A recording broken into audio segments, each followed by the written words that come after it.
உண்டாகட்டும். இந்த ஆசீர்வதிக்கப்பட்ட கிருபையான கால வேளையில் உங்களை ஆண்டவரும் இரட்சகராக இருக்கிற இயேசுவின் விலையேற பெற்ற நாமத்தில் உங்களை வாழ்த்தி வரவேற்கிறேன். என்னோடு கூட பரிசுத்த வேதாகமத்தில் எபேசியருக்கு எழுதின நிருபம் 5ஆம் அதிகாரம் 8ஆம் வசனத்தை தேவ மகிமைக்காக நீங்கள் வாசித்து பாருங்கள். தேவ மனுஷனாகிய அப்போஸ்தலனாகிய பவுல் எபேசிய சபையின் தேவ ஜனங்களுக்கு, பரிசுத்தவான்களுக்கு 2 காரியத்தை அந்த இடத்துல சொல்லுகிறத பார்க்குறோம். ஒன்று, அவர் சொல்கிறார், நீங்கள் பிற்காலத்தில் இருளிலே இருந்தீர்கள், ஆனால் இப்பொழுது கிறிஸ்துவுக்குள்ளே நீங்கள் வெளிச்சமாக இருக்கிற அப்படின்னால வெளிச்சத்திலே நடந்து கொள்ளுங்கள் என்று வேதத்திலே வாசிக்கிறோம். அன்பான தேவ ஜனமே, தேவன் அறியாத போது நீங்கள் இருளிலே வாழ்ந்துட்டு இருந்தீங்க. அப்போது இருளிலேன்னு சொன்னால் இருளுக்கு சம்மந்தப்பட்ட பாவமான உலக சம்பந்தமான வாழ்க்கை வாழ்ந்துட்டு இருந்தார்கள். ஆனால் எப்போ தேவனை ஏற்றுக்கொண்டார்களோ, எப்போ ரட்சிக்கப்பட்டார்களோ, எப்போ தேவனுடைய இரத்தத்தினால் மீட்கப்பட்டார்களோ, தேவ பிள்ளைகளானார்களோ, அப்போ அவங்கள குறித்து பவுல் சொல்கிறாரு, கிறிஸ்து பிரியமான தேவ ஜன்மை வெளிச்சமாக இருக்கிறது போல நீங்களும் என்ன பண்ணுங்க, வெளிச்சத்திலே நடங்க. அப்படின்னா இருளில் நீங்கள் நடந்த நீங்கள் இனிமேல் இருளில் நடக்காமல் கிறிஸ்துவை போல வெளிச்சத்தில் நடங்க. அன்பான தேவ ஜனமே, ஏன்னா வெளிச்சத்தில் நடக்க வேண்டியது நம்முடைய வாழ்க்கையில் மிகுந்த அவசியம். ஏன்னா இன்றைக்கி அநேக தேவ ஜனங்க ரட்சிக்கப்பட்டிருக்காங்க, தேவன் அறிந்திருக்கிறாங்க, தேவ பிள்ளைங்கன்னு சொல்கிறாங்க. ஆனாலும் கூட நீங்கள் பார்த்தீங்கன்னா அவங்களுக்குள்ளே இன்னும் அவங்களுடைய பழைய வாழ்க்கை, பழைய சுபாவம், பழைய குணம், பழைய கிரியை, பழைய ஜீவியம், இன்னும் பல பழக்க வழக்கங்கள் இன்னும் மாறாமலே இருக்கிறது. ஆகையால் தான் ஆண்டவருடைய வசனத்தில் அன்பான தேவ ஜனமே ரொம்ப அழகாக தெளிவாக சொல்லும்போது தேவன் சொல்கிறாரு, நீங்கள் வெளிச்சத்தின் பிள்ளைகளாக நடந்து கொள்ளுங்க. ஏன்னா உலகத்தில் இருக்கும்போது அறியாமையின் காலத்தில் நம்ம பலவிதமான என்ன பண்ணியிருக்கலாங்க, தவறுகளை செய்திருக்கலாம், பலவிதமான தேவனுக்கு விரோதமான காரியங்களை செய்து. ஆனால் இப்போ நம்ம தேவ பிள்ளைங்க அப்படி இருக்கக்கூடாது, வெளிச்சத்தின் பிள்ளைகளாக நடக்கணும். நம்மை பார்க்குறவர்கள் நமக்குள்ள இயேசுவை பார்க்கணும். உதாரணத்துக்கு சமாரிய ஸ்திரியை எடுத்துக்கொள்ளுங்க. அவங்க தேவனை அறியாததுக்கு முன்னாலே இருளில் இருந்தாங்க. ஆனால் தேவனை அறிந்த உடனே அன்பான தேவச்சனமே அவங்க தைரியமாக போய் சொன்னாங்க, நான் செஞ்சதெல்லாம் சொன்னவரை வந்து பாருங்க. உடனே அந்த அம்மாவுடைய வார்த்தையை கேட்டு அந்த ஊரே என்ன ஆயிடுச்சுங்க, எழுப்புதல் அடைஞ்சிடுச்சு. அப்போது அறியப்படாத நாட்களில் நம்ம செய்கிற தவறுகளை தேவன் மன்னிக்கிறார். அறிந்த பின்பு அன்பான தேவ ஜனமே, தேவன் மாத்திரமல்ல, உலகத்தில் நம்மை சுற்றி இருக்கிற, சூழ்ந்திருக்கிற, நம்மை கவனிக்கிற ஒவ்வொரு மனுஷனும் நம்மகிட்ட என்ன எதிர்பார்க்குறான்னா, நாம் கிறிஸ்துவை போல வாழணும் அப்படின்னு சொல்லி.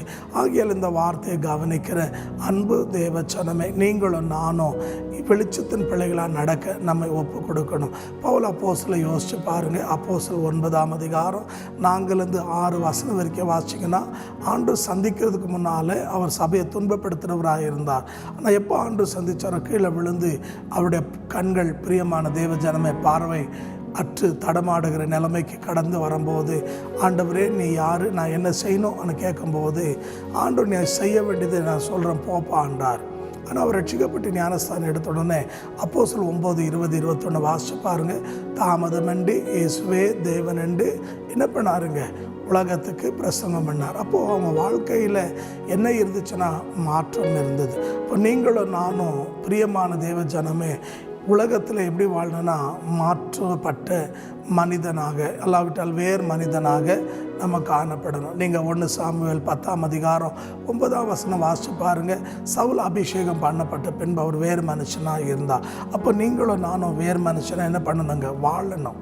நம்ம வெளிச்சத்தின் பிள்ளைகளாக நடக்கணும். நம்மை பார்க்குறவர்கள் நமக்குள்ளே இயேசுவை பார்க்கணும். அதுபோல் ஒரு மகிமையான வாழ்க்கை வாழ தான் தேவன் உங்களையும் என்னையும் என்ன பண்ணியிருக்காருங்க, உலகத்திலேருந்து வேர்பிரித்திருக்கிறார்.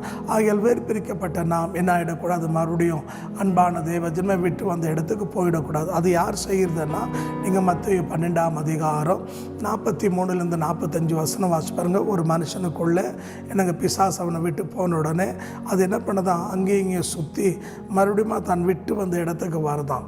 எதுக்காகன்னு சொன்னீங்கன்னா, அந்த மனுஷனுக்குள்ளே பிரியமான தேவஜனமே வாழ்க்கையை செழிப்பாக்குறதுக்காக அல்ல, அவன் வாழ்க்கை இன்னும் மோசமாக்குறதுக்காக வந்து பார்த்து காலியாக இருந்ததை பார்த்தோன்னா அது என்ன பண்ணதான் போய் தண்ணியிலும் மோசமான 7 அசுத்தாவிகளை கொண்டு வந்து அவரோட முந்தின நிலைமையை காட்டிலும் பிந்தின நிலைமை அதிக கேடுள்ளதாக மாற்றிடுதான். அப்போது தேவ பிள்ளைகளாக இருக்கிற நம்ம என்ன பண்ணக்கூடாது, ரட்சிக்கப்பட்ட தேவன் அறிந்த பின்பு நம்ம வாழ்க்கை மறுபடியும் பிசாசுக்கு எடுங்க கொடுக்கூடாது.